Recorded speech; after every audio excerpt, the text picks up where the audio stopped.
बिस्मिल्लाहिर्रहमानिर्रहीम। नाज़रीन, एक बार आपको फिर वेलकम कहते हैं। आज हम डिस्कस करेंगे सिंस 2018 से पहले यूनिपोलरिटी थी दुनिया में और सब की रियासत की तरफ मूव करता था और उसको एक सुपर पावर के तौर पर माना जाता था। उसको कहते हैं स्टेट्स ऑफ यूनाइटेड स्टेट, यानी कि रियासत अजीम अमेरिका। अब कुछ महीनों से या फिर कुछ दिनों से उनके हाथों से और मिस्टर डोनाल्ड ट्रंप के हाथ से वो ब्लैकमेल होने की वजह से कुछ ऐसे गलतियाँ हुए जो शायद अमेरिका अपने मकाम खोने की तरफ जा रहा है।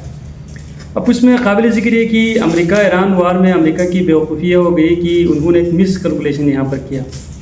मिस कैलकुलेशन ये किया कि उनकी जो स्ट्रेटजी बनाने वाले थे, उनके मुशीरान थे, उन्होंने एक मिस कैलकुलेशन ये किया कि हम 1-2 हफ्ते ईरान के साथ जंग लड़ेंगे, उसके बाद उनके रिजीम चेंज करेंगे या फिर वहाँ के जो लीडरान हैं उनको वेनेजुएला की तरह अरेस्ट करके या फिर उनको उठाकर अगवा करके हम लेके आएंगे, वाशिंगटन डीसी लाएंगे, फिर इसी तरह उनको फंसाएंगे और हम एक अजीम मुल्क के तौर पर दुनिया में उभरेगा और डोनाल्ड ट्रंप को फातिह ईरान कहा जाएगा। लेकिन ये बिल्कुल मिस कैलकुलेशन वहाँ पर साबित हो गई। अब इसमें ईरान की मुसल्लह अफवाज की तरफ से ये है कि मुज़ाहमत और जवाबी कार्रवाई। अब तो बात ये है कि रेजिस्टेंस उन्होंने बहुत ज़्यादा शो किया है, उन्होंने मुज़ाहमती जो है ना अमल शो किया, रेजिस्टेंस शो की। लेकिन सबसे इंटरेस्टिंग बात है उनके अंदर ये एबिलिटी थी कि वो जवाबी कार्रवाई भी साथ साथ करते रहे, अमेरिकी अड्डों पर करते रहे, इसराइल पर करते रहे, बहुत सारे जगहों पर। और उसमें से एक अहम चीज़ स्टेट ऑफ हॉर्मुज़ को उन्होंने ब्लॉकेज किया।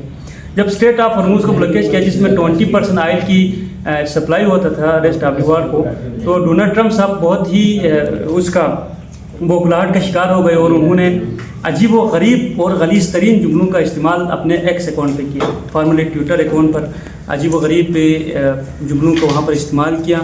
और रिसेंटली आप एक देख रहे कि पोप लियो के ख़िलाफ़ भी उन्होंने कहा कि मैं उसका कोई बड़ा फ़ैन नहीं हूँ और बहुत सारे अजीब जुमलों का इस्तेमाल किया कि बंदा मेंटली बहुत डिस्टर्ब है।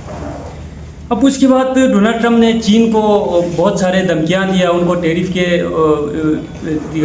धमकियाँ भी दिए और उनको उससे मदद भी मांगे और अपने जो इत्तेहादी है नेटो से भी उनको नफ़ी का मनफी में जवाब मिलने के बाद इस वक्त शायद सूरत हाल बहुत ही गंभीर है। और मुज़ाकरात होने जा रहे थे पिछले चंद दिनों में इस्लामाबाद में ईरान अमेरिका के, वो 1-2 पॉइंट्स पर इत्तेफाक नहीं हो सका और वो नाकाम हो गए। और एक्सपेक्ट कर रहे इस जुमरात को या फिर आने वाले रवां हफ्ते मुज़ाकरात का दूसरा जो मरहला इस्लामाबाद में फिर शायद शुरू होने जा रहा है। और उसके बाद मज़ीद आपको बताता चलूँ तो ईरान ने फिर से एक दफ़ा स्टेट ऑफ हॉर्मुज़ को बंद कर दिया और कुछ ममालिक को छोड़ रहे, कुछ ममालिक के तेल के जहाज़ों को वहाँ से छोड़ रहे।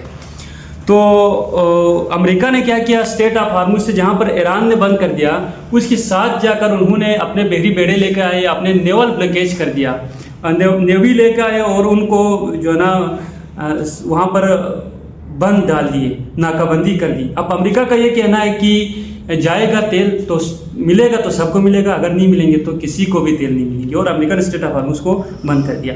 अब इसका मतलब है ये जो वार है ना, ये जो अगर कोई मुज़ाकरात नहीं होता है तो ये लीड करता है वर्ल्ड वार 3 को, ये लेके जा रहे हैं वर्ल्ड वार 3 की तरफ। वर्ल्ड वार 3 की तरफ कैसे लेके जा रहे हैं? जब अमेरिका वहाँ पर ब्लॉकेज करेंगे, वहाँ पर बंद करेंगे, नाकाबंदी करेंगे, तो मैंने आपको पहले में कहा कि जो यूनिपोलरिटी से निकल कर वर्ल्ड जो है ना मल्टीपोलरिटी की तरफ जा रहे हैं, यानी कि अमेरिका भी है और चाइना को भी मानने वाले, चाइना की अलायंस है, रशिया की अलायंस है। अब चाइना और रशिया अगर स्टेट ऑफ हॉर्मुज़ से अपने ऑयल निकालने के लिए अगर वहाँ पर कोई कार्रवाई करता है, कोई जंग छेड़ देता है, तो मल्टीपोलरिटी में अक्सर ये होता है कि 2 बड़ी ताकतें जब लड़ते हैं तो ताकत एक की तरफ चला जाता है, तो ये वर्ल्ड वार 3 की तरफ जाएगी। और वर्ल्ड वार 3 के लिए अगर वर्ल्ड वार 3 होता है तो उसमें एटम बम का लाजमी वहाँ पर इस्तेमाल होना है, केमिकल इस्तेमाल होते हैं। और इंशाल्लाह हमारी दुआ ये है कि कोशिश होगी कि मुज़ाकरात हो, इस्लामाबाद में राउंड 2 में कोई फाइनल हो जाए। अब कोई भी नहीं चाहता कि इस ट्रांजिशन फेज़ को, इसमें बहुत अनस्टेबिलिटी है, इसमें कोई रहे।